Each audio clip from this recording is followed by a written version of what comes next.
Temos a honra de receber a doutora Daniele Pedreira, médica hematologista, que vai nos ajudar a entender melhor essa doença, seus desafios no diagnóstico e tratamento e como podemos levar mais informações à sociedade. Então, você que nos acompanha na Melodia FM 87.9 pelo Instagram, pela página da nossa associação, participe deixando suas perguntas e comentários. Vamos juntos ampliar essa conversa e fortalecer essa causa. Doutora Daniele, seja muito bem-vinda e muito obrigado por ter aceito o nosso convite. Então, eu que agradeço o convite. É um prazer estar aqui e principalmente falando de uma doença, que é uma doença difícil, como você falou, mieloma múltiplo. Então, a gente está no março, Borgonha, que é o mês de conscientização. E é uma doença que eu tenho 20 anos de formada e eu digo que ao longo dos meus 20 anos eu vi mudar muito no tratamento de mieloma. Então, eu brinco dizendo que era uma doença que eu não gostava de tratar. Sim. Acho que eu até já te falei isso. Sim. Porque era uma doença que a gente não tinha muito o que fazer. E ao longo desses últimos 5 anos, a gente vê o quanto mudou o tratamento do mieloma múltiplo. Mas, antes de falar de tratamento, Sim. a gente tem que falar de diagnóstico. Sim.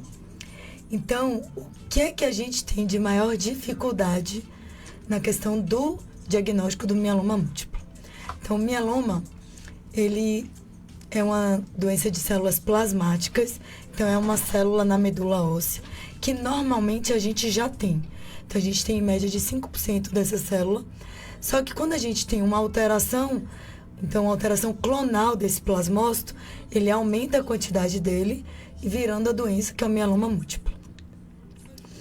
E os sintomas, o que é que a gente pode ter de sintomas? Então, a gente pode ter anemia, então a gente pode sentir cansaço, fadigado, dispneia os esforços, principalmente por acometer pessoas mais velhas. Então, a gente tem que lembrar que o mieloma, ele acomete mais pessoas acima de 55 anos, principalmente homens do que mulheres. Uma média de 3:1, mais ou menos, entre homens e mulheres. Hoje está chegando a um 3:2. Cada 3 homens, 2 mulheres. E quanto mais cedo, se o paciente ele tem o diagnóstico do mieloma antes dos 55 anos, infelizmente, esse mieloma, às vezes, ele é mais grave. E essa é a grande preocupação da gente. Então, como eu ia falando dos sintomas, o que a gente pode ter de sintomas? Uma dor nas costas, uma urina um pouco mais espumosa, um cansaço, fadiga, pode ter tontura, pode ter uma sonolência. Por quê? Porque a gente pode ter anemia, a gente pode ter uma disfunção renal. Então, a disfunção renal, que é um aumento da ureia, da creatinina, pode causar náuseas, vômitos, falta de apetite, com isso pode causar emagrecimento. A gente pode ter o aumento do cálcio, que é o quê? Eu tiro o cálcio do osso e jogo no sangue. Então, esse aumento do cálcio no sangue pode me causar náusea, vômito, tontura, indisposição. Só que essa retirada do cálcio vai aumentar o risco de fratura, das dores ósseas. E aí, às vezes, começa a pobre da saga do paciente com mieloma. Então, eu tô com dor nas costas, vou no ortopedista. Não acha nada, vai no neurologista. Aí vai num clínico e ele começa a passar por várias especialidades.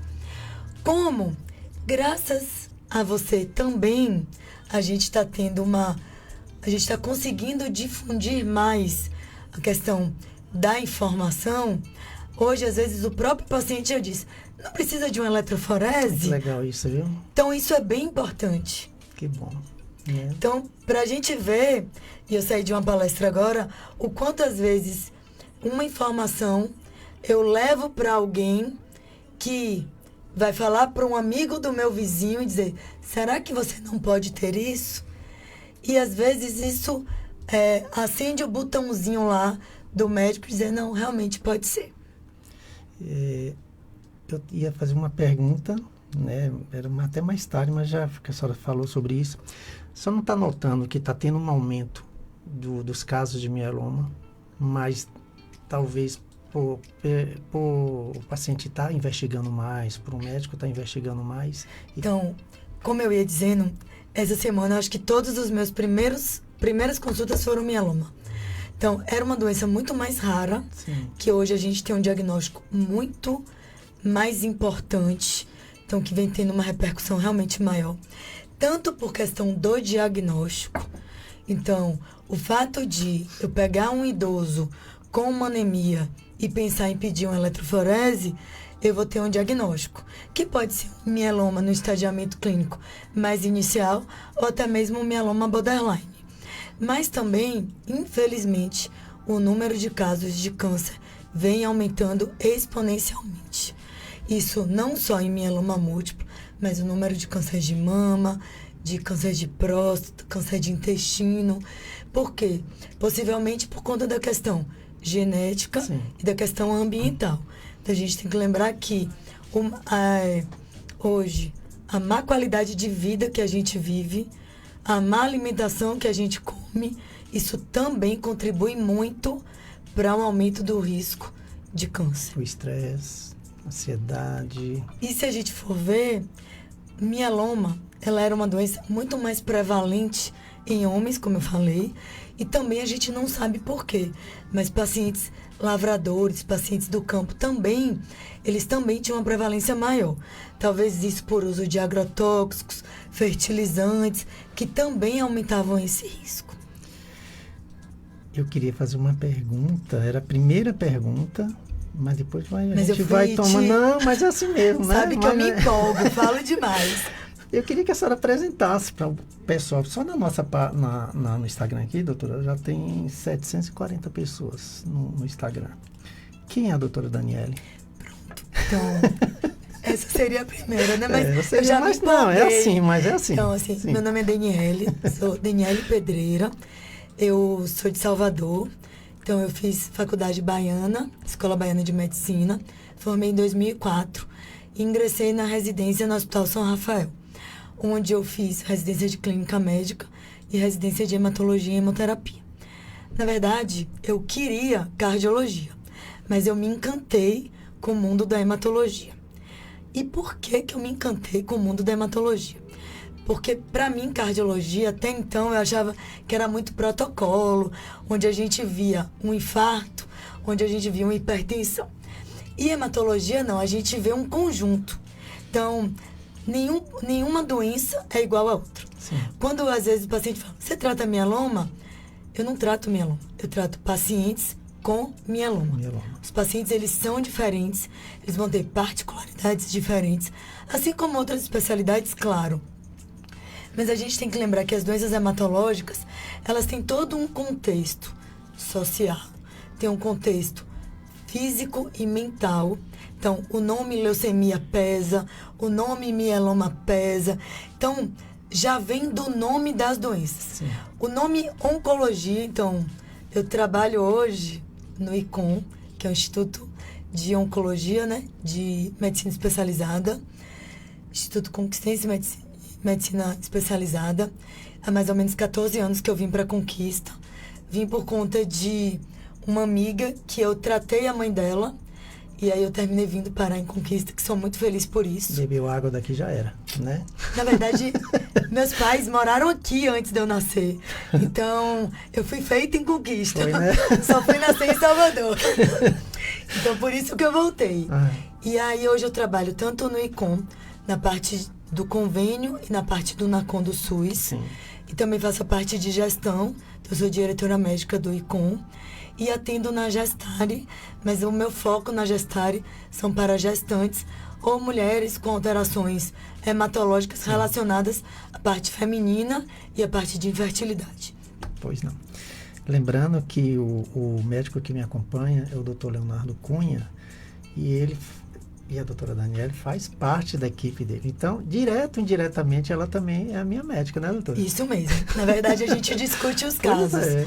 Mesmo sendo um oncologista que acompanha uma doença hematológica, mas os meninos sempre tiveram essa humildade Sim, de estar discutindo. É por isso que funciona. E não né? só na parte de especialidades diferentes, mas dentro da própria especialidade, Sim. a gente tem hábito de discutir os casos, definir o que é melhor para cada paciente, o que talvez algum tolerasse melhor, o que tem de protocolos mais novos, se tem uma pesquisa em algum lugar que um conheça e o outro desconheça, para que a gente consiga trocar informações, porque no final o que a gente precisa é tratar melhor os nossos pacientes. Sim, eu acho isso muito legal.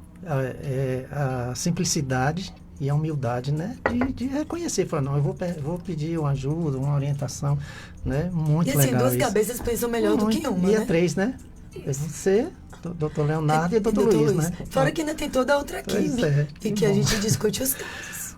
Doutor, o mieloma múltiplo, ele é considerado uma doença rara, né? Ou não, já foi mais, né? Vamos dizer que seja. Quais são os principais desafios para o diagnóstico precoce? Então, hoje o principal desafio é a questão dos sintomas que são inespecíficos.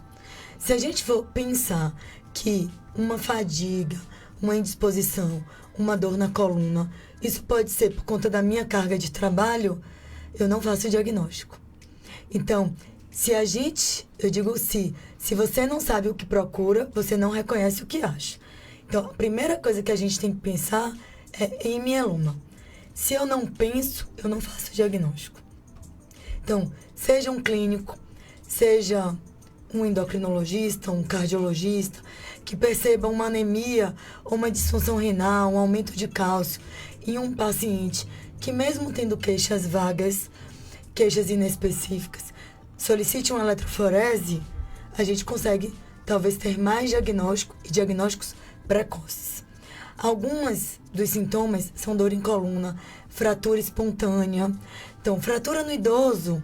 Ah, não, ele tem osteoporose. Sim. Então, a fratura é da osteoporose. Mas, às vezes, não é a fratura da osteoporose. Sim. Às vezes, é uma fratura causada por um mieloma. Sim. Então, nesses casos, não só o diagnóstico da fratura, mas saber a causa da fratura. Isso que é importante. Entendi. Quais são os sintomas mais comuns e o que deve acender alerta para um paciente, para que o paciente busque ajuda médica? São as dores, né? Dor, alteração urinária, principalmente aquela urina espumosa, onde você pode ter uma proteinúria. Então, proteinúria, às vezes, é um dos primeiros sintomas do mieloma, onde a gente dá diagnóstico. Muitas vezes ele faz um sumário de urina e vê que tem proteína na urina e talvez tenha que investigar.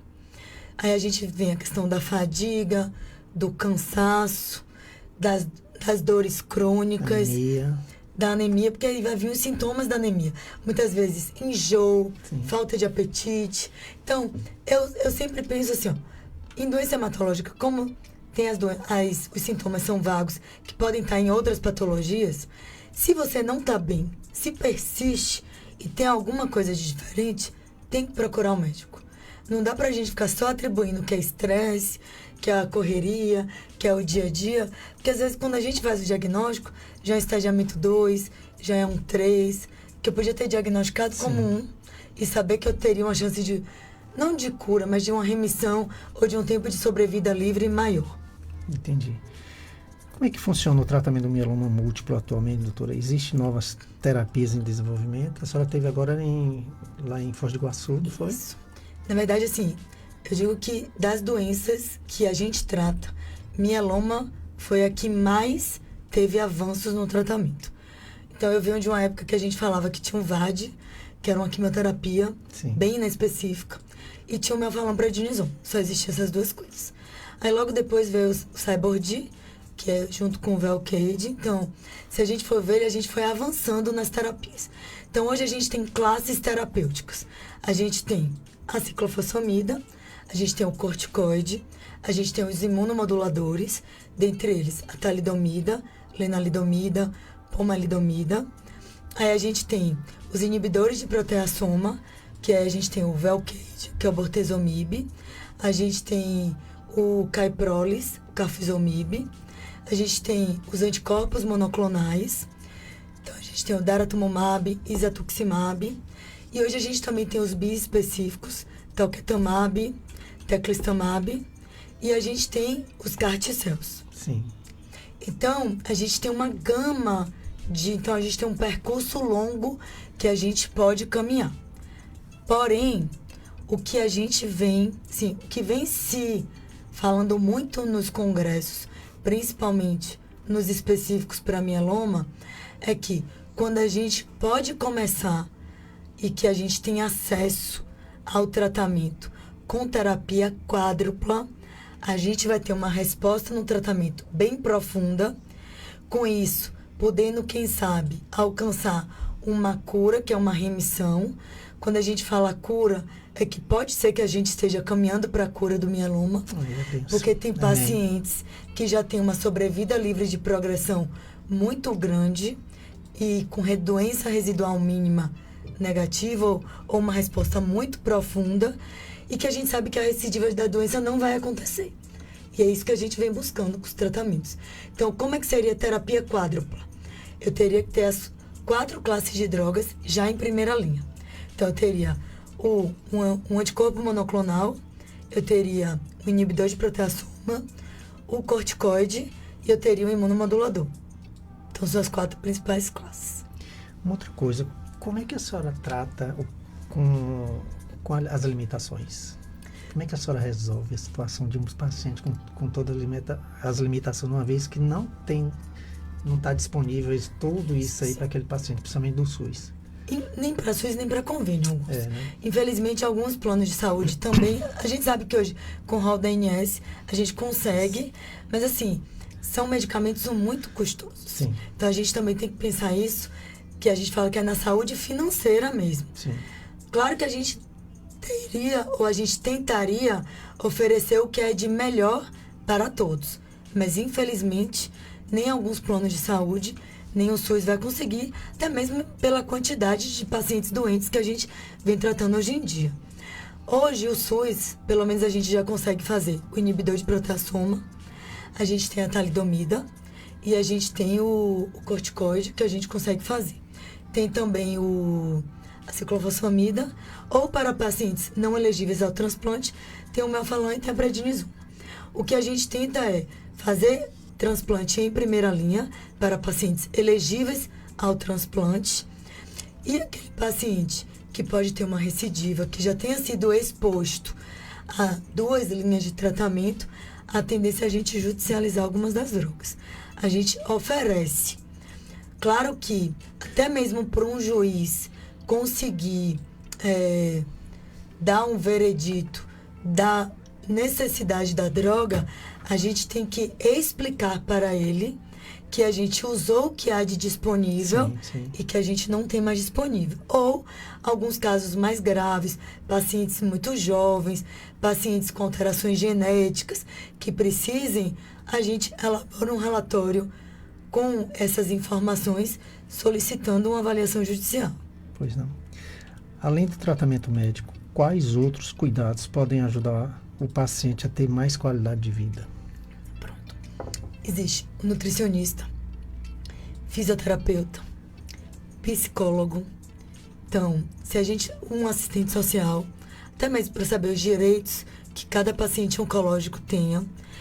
Mas hoje o que eu digo é, se a gente come bem e se a gente foca numa alimentação adequada, atividade física compatível para a minha limitação, para o que eu consiga fazer, ou um tratamento fisioterápico, eu vou conseguir ter uma melhor qualidade de vida. Então, parte psicológica para alguns que precisam. A gente sabe que nem todos precisam, ou talvez eles achem que não precisam. Sim. Mas mesmo que ele não precise, talvez alguém da família que suporte a carga vai precisar desse suporte, até mesmo para saber como lidar. Porque no diagnóstico oncológico, a gente tem as fases do diagnóstico. A gente tem a fase da negação, a gente tem a fase da aceitação. Então, dependendo do paciente, a gente sabe que a gente não consegue falar tudo para ele. Verdade. Não consegue dizer o prognóstico. Então, a gente tem que ter um tato e uma sensibilidade em saber como a gente vai falar tanto o diagnóstico, como o tratamento, como inclusive o prognóstico. Eu tenho pacientes que elas acham que usam quimioterapia para não virar mieloma, sendo que ela já tem um mieloma. Só que para ela isso é importante, porque ela acha que ela não tem doença. Não, eu venho aqui só tomar um sorinho pro meu osso e vou usar uma vitamina para não virar mieloma. Por que eu vou dizer para ela que ela tem mieloma? Aí ela adoece de verdade, né? Por isso. Mas a família, alguém tem que saber do diagnóstico em si. E assim, a gente consegue levar uma leveza no diagnóstico e no tratamento. Uma coisa bem importante em mieloma, que eu sempre friso para os pacientes, principalmente mulheres, é a boa notícia. Não cai o cabelo. Então, a quimioterapia não cai o cabelo. É verdade. Só no transplante. Só no transplante. Mas antes disso não cai. Então todo mundo já sai feliz da vida. Pronto, já. Então, tá vendo? Pois é. Tudo tem uma parte boa também. É interessante que quando os pacientes nos procuram, a primeira coisa que a gente vai cuidar é da cabeça dele, né? Para depois ver como é que está a situação do mieloma. É porque assim, normalmente no mieloma, como tem a dor, então às vezes tem a limitação pela dor, pela anemia, o risco da hemodiálise ou o tratamento de hemodiálise, isso limita muito a qualidade de vida do paciente. É diferente de um paciente com linfoma, que ele vai fazer a quimioterapia e ele vai voltar para casa. Mas o mieloma, ele tem outras coisas mais que vai limitar. Então, quando é um paciente mais idoso, que às vezes não tinha uma atividade tão frequente, ele até aceita mais, porque às vezes estava mais sentadinho, já tinha umas limitações. Mas quando é um paciente jovem, que trabalha, tem as suas atividades, você vê que talvez você vai ter que parar por limitações, depois você ainda tem um transplante, você vive com medo de talvez ter que ir para diálise. Verdade. Então, eu acho que isso aqui mexe mais com a parte psicológica. Tem paciente nosso que aquele que produz hoje, come hoje, né? Não produz. Não produz mais, né? E aí, como é que a cabeça desse cara fica? Imagina né? alguém com fratura, é um lavrador com a fratura na coluna, ele não vai mais poder voltar à atividade dele. Pois é, isso é...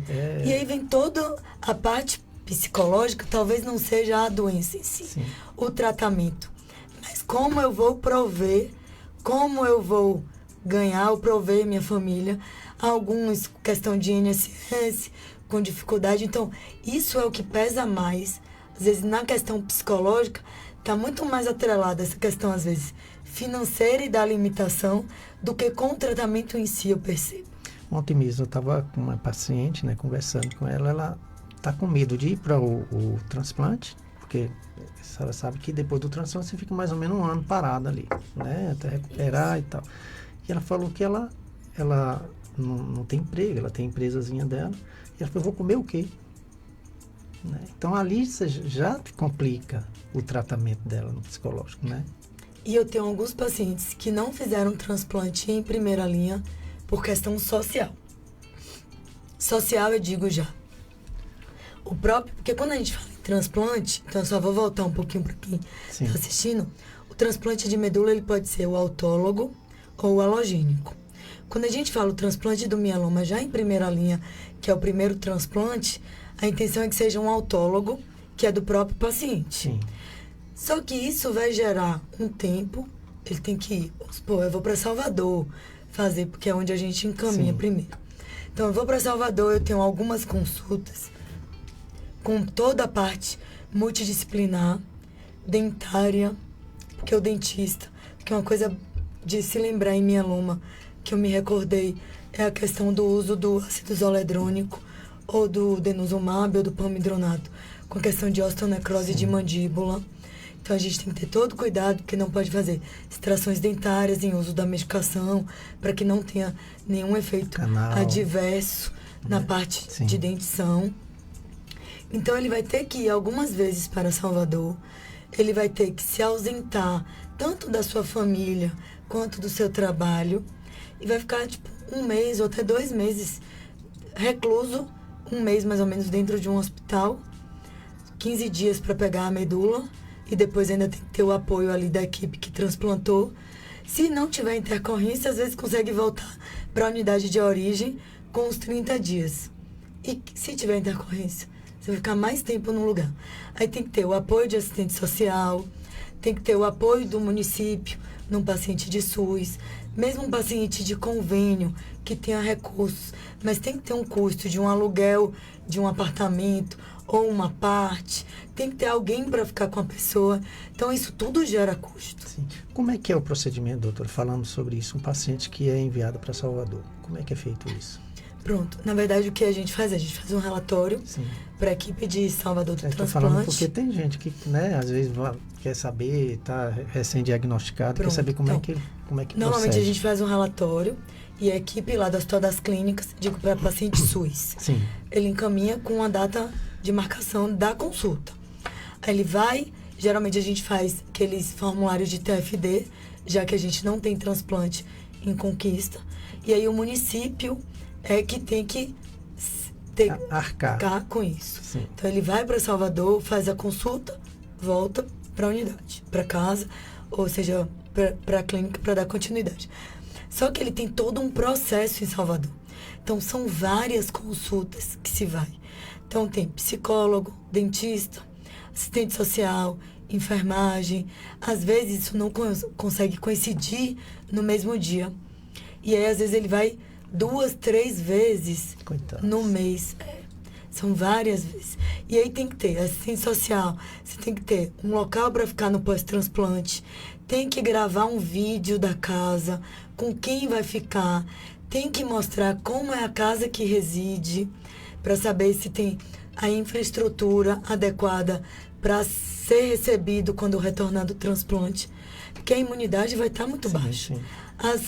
Eu vou estar sem vacina, lembra? Sim. Pensa num bebezinho que acabou de nascer e que você está sem vacina nenhuma e totalmente desprotegido. Sem defesa, só sem vai nada. começar a vacinar depois de 4 meses, que é Covid e influenza, e depois de 6 que começam as outras vacinas. Pois é.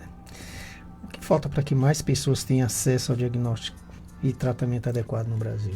Sim, hoje o que a gente precisa realmente é de conscientização.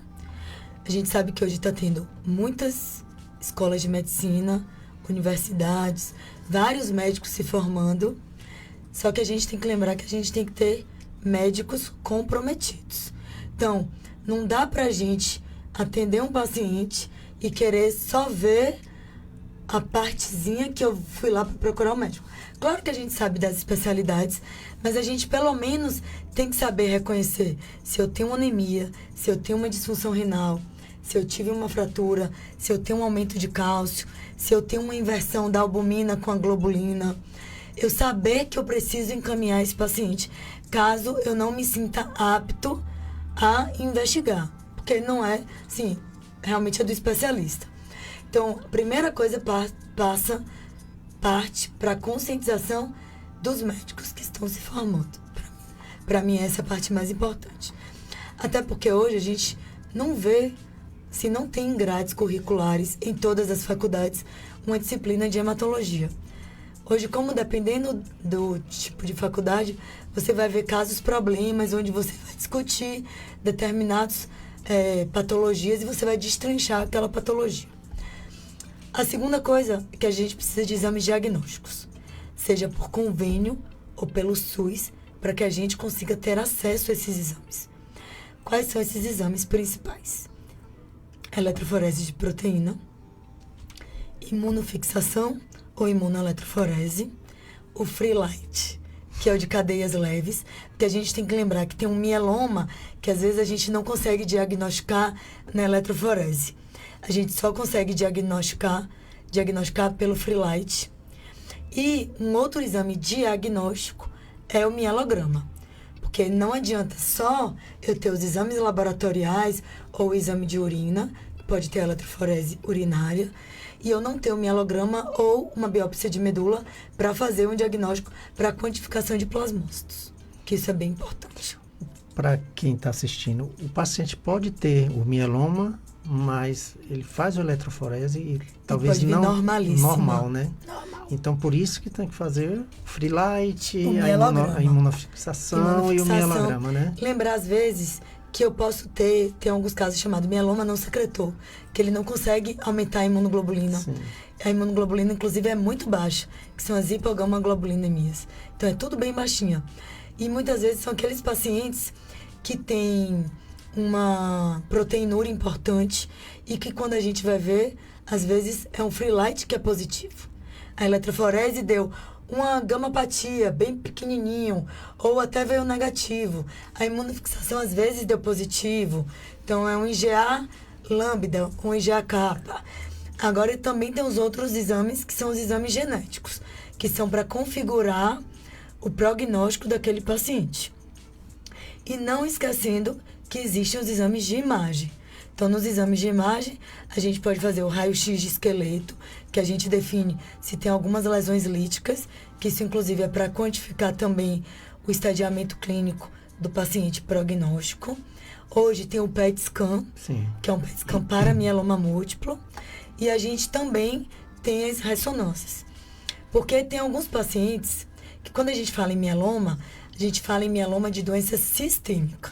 É aquele paciente que tem a medula envolvida, mais de 10% de plasmócito, tem anemia, tem cálcio, como eu já falei anteriormente.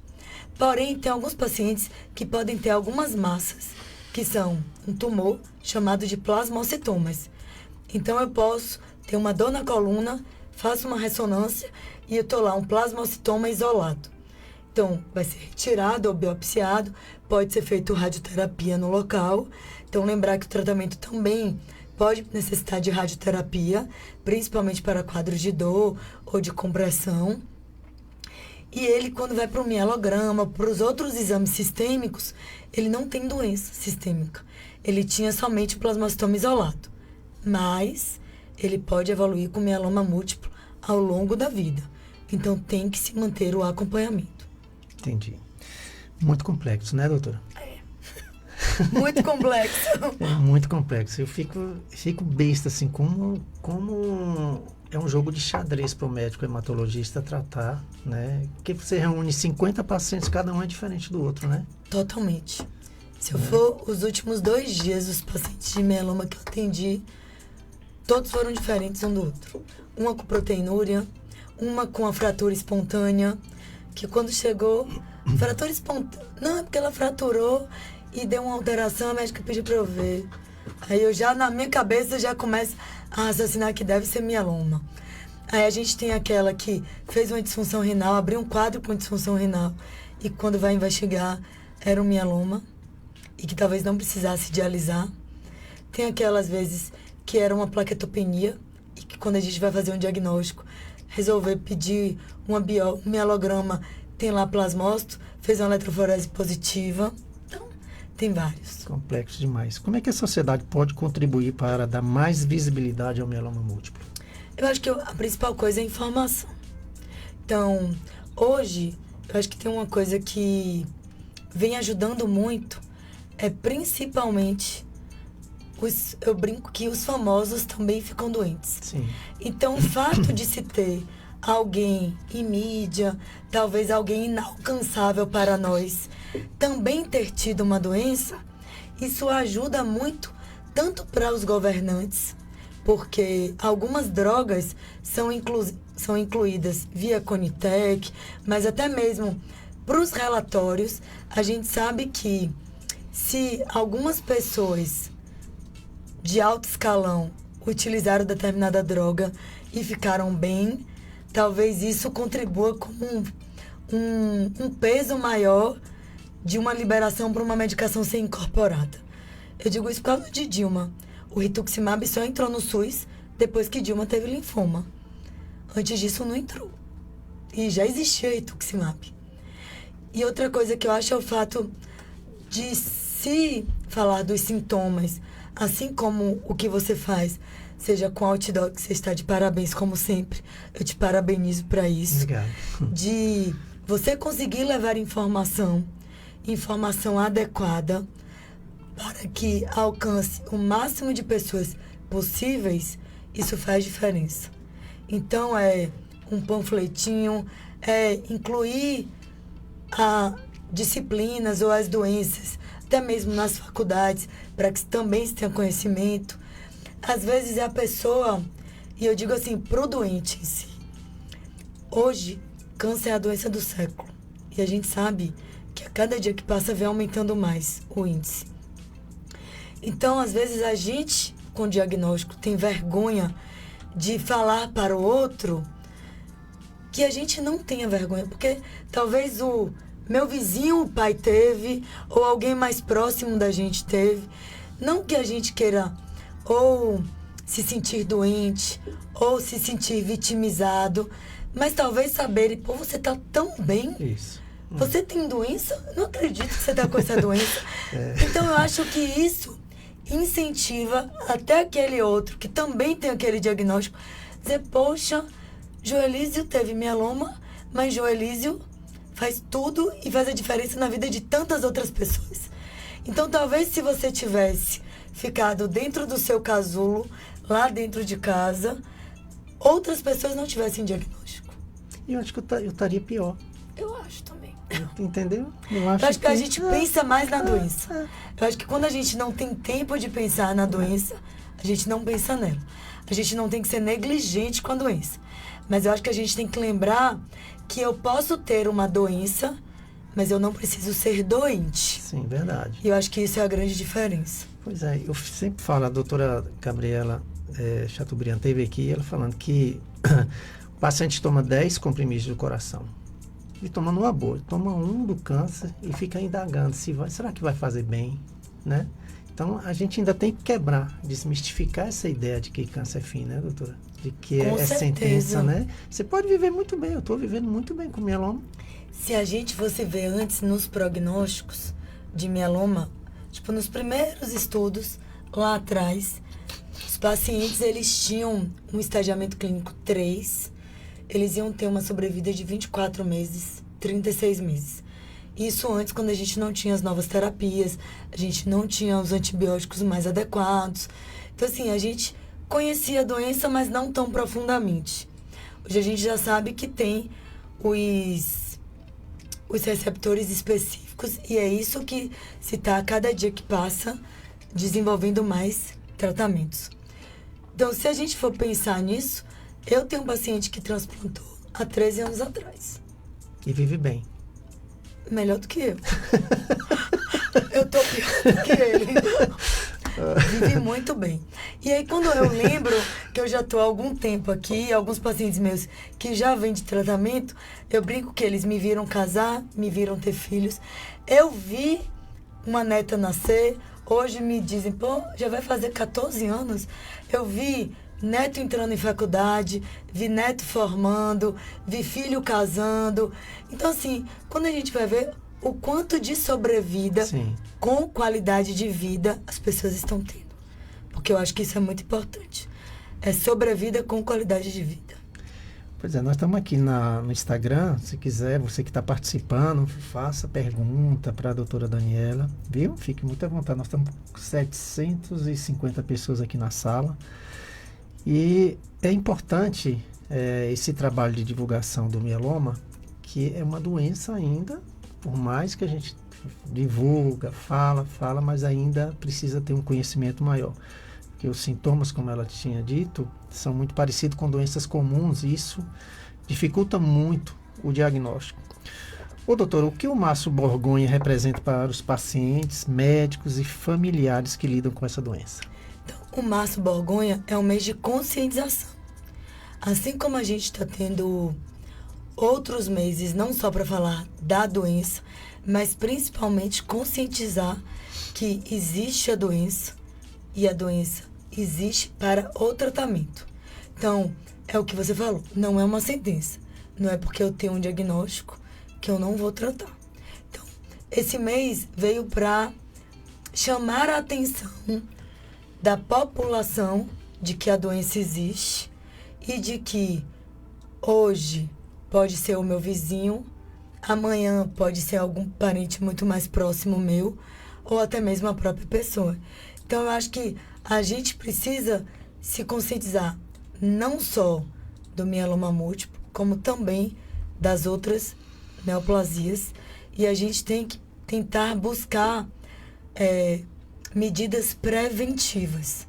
E as medidas preventivas são boa alimentação, qualidade de vida, atividade física, principalmente saber o que comer, evitar embutidos, então ultraprocessados, porque a gente sabe que isso também aumenta a questão de neoplasias. Aqueles pacientes, aquelas pessoas que trabalham com algum ambiente de risco, seja em posto de gasolina, seja um pintor que se exponha a substâncias que podem ser tóxicas à medula, lembrar de usar os equipamentos de proteção individual, que isso é muito importante. Porque às vezes a pessoa pega a máscara e diz, não, isso me incomoda. Só que você tá lembrando que você está inalando aquilo ali, né? E que isso vai te gerar no futuro algum problema. Então eu acho que o que a gente hoje precisa é tentar viver com o máximo de qualidade de vida possível. E principalmente, que eu falo para os meus pacientes, quando eu digo, não, você tem que fazer atividade física. Doutor, eu não tenho tempo. Eu digo, mas vem cá, a gente tem que ter tempo para a saúde. Porque para a doença, vai ter. Então, mas é melhor que eu tenha tempo para a saúde, porque se eu adoecer e for para o hospital, eu não vou ter que parar tudo. Se eu adoecer, eu não vou ter que parar as minhas atividades, às vezes, para eu poder estar fazendo um tratamento. Então, faça medidas preventivas. Então, tenha um tempo, uma qualidade de tempo para a sua saúde física e mental. Pois é. Marli, a Marli está ali no Instagram. Eu não entendi bem a sua pergunta, minha querida. Faça de novo aí. Doutora, tem uma pergunta aqui de Adalberto. Joelise, eu estou no 6º ciclo apto para o transplante pelo SUS, porém na fila. Quanto tempo mais posso suportar? Tenho 66 anos. Pronto. Na verdade, assim, o transplante, tem a maioria dos centros, o que a gente busca é tentar transplantar dentro do primeiro ano de tratamento. Então, se eu iniciei o tratamento há 6 meses, eu tenho mais 6 meses para estar transplantando. E aí, não que o que tenha de possa suportar, porque a doença vai recidivar. Lembrar que o transplante é para uma consolidação. Então, eu tenho que estar sem doença para eu transplantar, para que eu consiga ter um tempo de sobrevida livre de doença maior, para que a minha doença não volte em um tempo menor, tá? Mas, assim, geralmente os centros, se for por aqui, sim, Salvador mesmo, que é o que a gente tem maior, o ideal é que tente transplantar dentro do primeiro ano. Tem uma pergunta aqui, doutora, e nós já tínhamos até feito uma live sobre isso. Eu gostaria de saber se o mieloma é genético. Pronto. Quando a gente fala genético, existe uma diferença entre genético e hereditário. Sim. Tá? Hereditário é que a gente herda. Então, eu tenho uma herança. Então, isso seria uma carga hereditária. Não é hereditário. Agora, genético, quando a gente fala, é que eu posso ter uma alteração genética ao longo da minha vida e isso pode configurar, que é por isso que a gente vê os exames genéticos e a gente configurar, às vezes, um critério de mau ou de bom prognóstico. Mas eu tenho alguns pacientes que são familiares, como Luiz tem uma mãe e uma filha. Eu tenho 2 casos que são 2 irmãos, 2 irmãs e 2 irmãos. Isso foi hereditário? Foi porque passou de um para o outro? Possivelmente não. O que acontece é, como a gente tem um microambiente, geralmente tem uma exposição. Então, às vezes eu moro num lugar que possa ter próximo de urânio. Então, aquela exposição, aquelas 2 pessoas foram expostas e desenvolveram a doença. Mas não que tenha uma carga de dizer que seja hereditário. Entendi. Eu acho que respondeu. Sim, não se tem estudos. Mas claro que existem, assim, raramente pode acontecer, pode. Mas assim, no geral, né? Isso, no geral não. Certo. Como a comunidade médica e científica está trabalhando para melhorar o tratamento e a cura do mieloma? Ai, gente, são tantos estudos. Não, né? Porque, lembrando que a doutora, ela participa de praticamente de todos os congressos que tem aí, né, disponível na área de hematologia. Ela estava agora no de Foz do Iguaçu. Foz do Iguaçu. No ano Teve passado, em Paris, não foi? Foi. Eu fui para um preceptorship em Nantes, que foi com o Dr. Felipe Monron. Então, hoje, a gente já sabe mais ou menos algumas...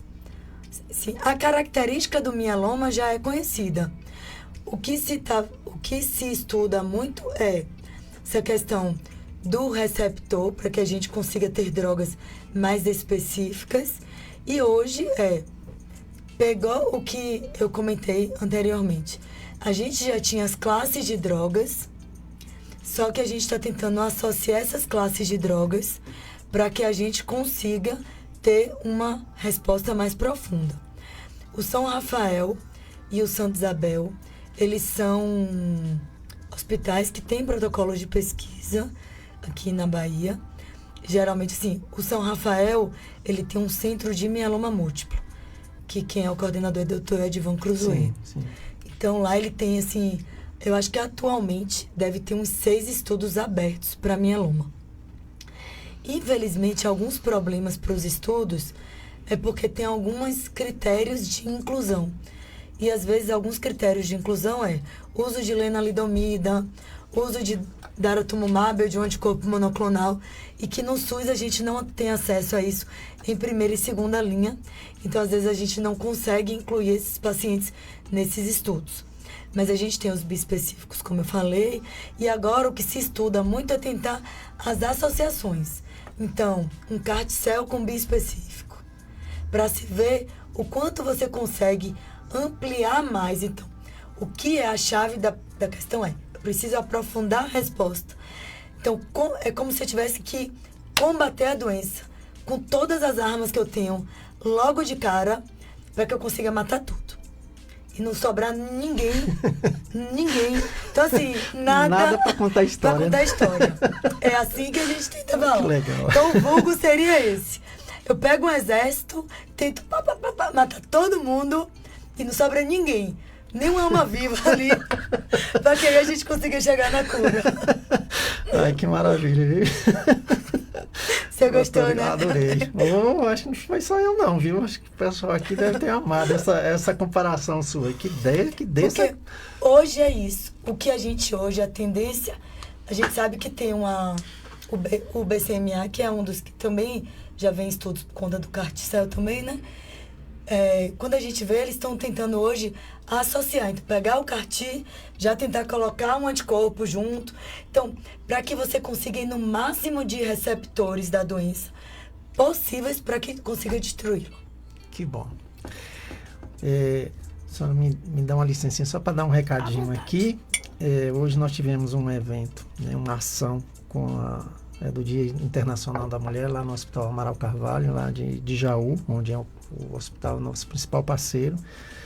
E Márcia esteve lá com a galera lá, fez uma festa lá com a mulherada. Minha querida, parabéns, e você está realmente representando, né? Ela nasceu para ser voluntária e graças a Deus que a associação tem você aí, né, tomando conta, né? Amanhã nós vamos ter uma live especial, né, sobre o Dia Internacional da Mulher com Marli, com Samantha e com Jeane. São 3 mulheres assim especiais, todas portadoras do mieloma múltiplo, e que vai estar contando a sua história. E na sexta-feira que vem, nós vamos estar com a doutora Ednei aqui, falando sobre o março lilás, né, que é o câncer do colo do útero. Doutora, o tempo passa rapidinho, né? E eu queria que a senhora deixasse, para finalizar, qual a mensagem você gostaria de deixar para quem nos acompanha, seja paciente, familiar ou profissional da saúde?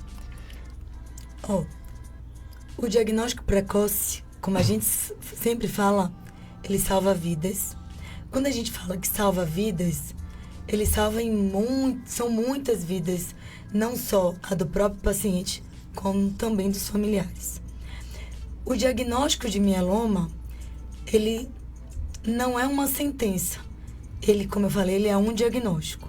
Então, a gente ter uma doença oncológica, a gente tem que lembrar que eu tenho uma doença, eu não posso me sentir doente. Sim. Então, a gente tem que enfrentar os obstáculos para tirar algo de proveitoso disso.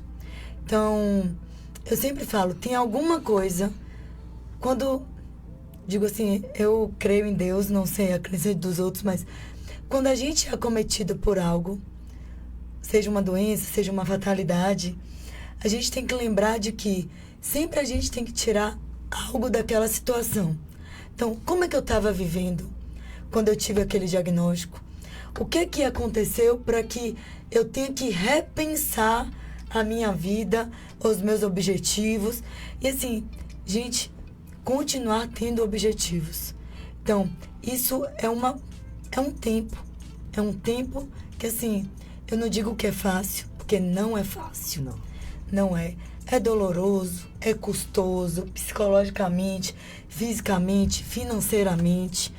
Então, isso é muito realmente trabalhoso. Mas, assim, sempre existe um porquê. Mas o que a gente precisa saber é, se você tem sintomas e se isso tem um incômodo e que vem ou aumentando ou algo que tenha surgido de uma forma aguda, a gente precisa procurar um médico e precisa principalmente alertar de que existe a possibilidade de ser um mieloma. Eu tenho pacientes que eles dizem, doutor, eu pedi para o médico pedir uma eletroforese. Tem uns que nem pedem, vai lá e coleta, para saber se pode ter ou não, e depois procura para poder dizer, eu fiz um exame, nem sei se precisava, mas eu fiz logo. Ele já leva, né? Já leva. Que eu já tive legal paciente isso. de levar. Que legal. Aí eu fiz porque teve um amigo meu que teve, e eu fiquei com medo da doença, então eu já fiz e trouxe. Tem alguma coisa? Aí eu ainda brinco e falo, pô, sua consulta foi a mais fácil do meu dia. Não teve nada. Porque o mais importante é que a gente tenha boas notícias. Sim. Ou também, mesmo que as notícias não sejam tão boas, mas que a gente saiba encarar com a maior leveza. Porque eu acho que isso é importante. A gente tem várias formas de dizer um determinado diagnóstico e a gente tem várias formas de encarar esse diagnóstico e esse tratamento. Então, assim, contem com a gente. Se tiverem dúvidas, se tiverem necessidade, eu trabalho lá no Contem Eu e tem o Dr. Luiz Fernando. A gente está sempre à disposição, tá? Então, a gente é uma equipe. Então, a gente discute os casos. A gente, assim, a gente tem uma ampla experiência em mieloma múltiplo. Luiz gosta muito do tratamento de mieloma. Muito. Então, eu brinco com ele que daqui uns dias eu nem faço mieloma, mas ele faz. Mas eu não consigo deixar também, não. Mas, assim, que a gente prende, tá lá... né? Assim, ó, tem aqueles pacientes antigos e a gente começa a ver uma esperança. Principalmente eu que vim de drogas que não faziam muitos efeitos. Sim. E era um pouco... Eu pegava aquele paciente na cama, todo quebradinho, onde às vezes a gente ia fazer paliação. Dizer, não, vai pra casa, não tem muito o que fazer. Então, a minha experiência com mieloma, na minha época de faculdade, era assim. E hoje eu vejo pacientes que você nem disse que tem doença, eu também não posso, né? Eu também vi a evolução do tratamento do mieloma e eu quero continuar vendo essa evolução do tratamento do mieloma. Eu fico muito feliz, doutora, de ter uma profissional dessa aqui em Conquista, com você, como o doutor Luiz, porque você tem amor pelo que você faz. Né? São pacientes que a gente conversa e quando fala da doutora Daniela, nossa, ele sente aquele carinho e aquela admiração, porque você não é só ali, só faz a consulta, mas você acaba acolhendo eles.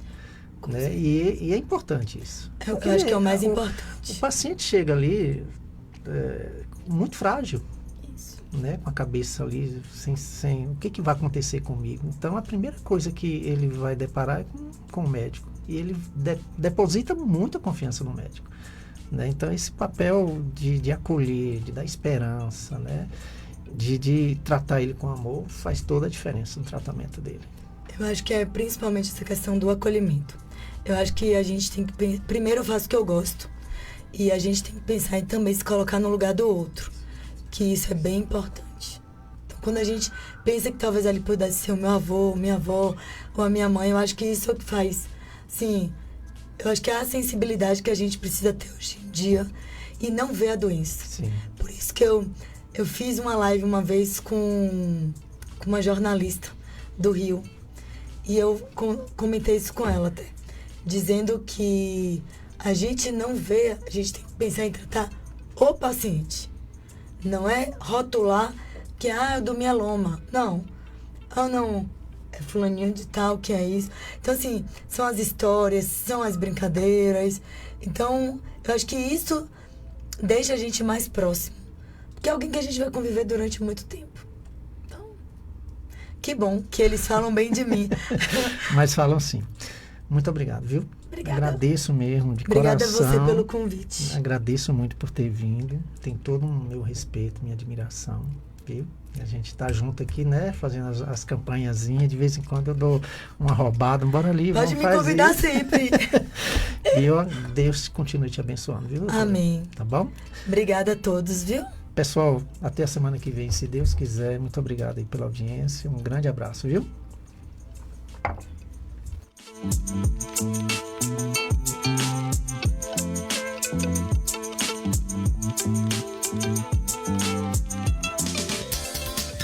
Você ouviu o JF Cast, um podcast produzido pela Associação Joelísio Fraga Mieloma Múltiplo. Saiba mais no Instagram, @Joelísio_Fraga. No YouTube, a JF